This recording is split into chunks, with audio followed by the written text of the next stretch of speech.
plenty to get across tonight. Joining me, Sky News contributor Karalee Katsambanis and Daily Telegraph journalist James Willis. Welcome to you both. Karalee, can we start with this gender issue that I just raised?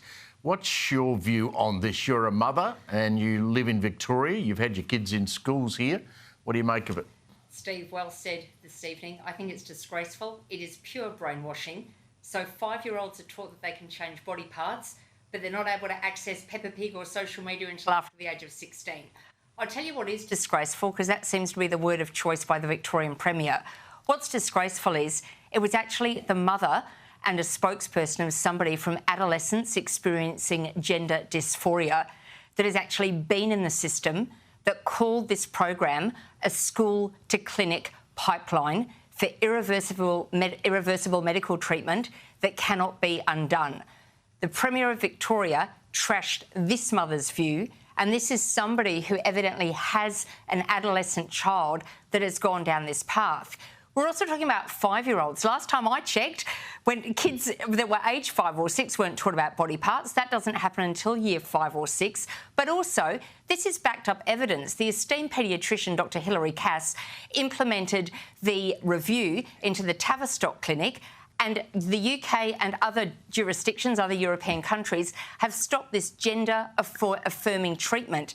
It is brainwashing of kids, it is social ideology, and it's actually disgraceful that the Premier hit out at that mother and also at very responsible reporting. James, I mean, you know, we get back to this issue of children's sport, for example, where, you know, a boy can say, I'm a girl, and they get to play in female sport. But what puzzles me about this is it came out of a royal commission, which was held in 2016, into family violence. How we got to this point, which was then changed last August again to make this curriculum even worse than what it was. I mean, governments doing this sort of stuff, they should just get out of people's lives and let parents parent and teachers teach.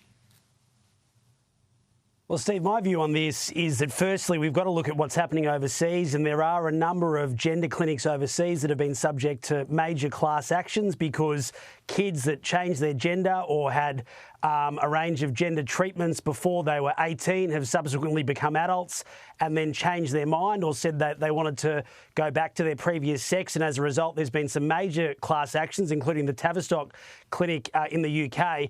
I mean, my view on this is that when you turn 18, I couldn't care less what people do, but I do have a fundamental concern about the idea of encouraging this behaviour in kids. I think there are kids that certainly grapple with this issue, and that is on the record. But the idea of bringing this forward and sort of telling or, you know, promoting the idea of this for kids under the age of 18 is deeply troubling to me.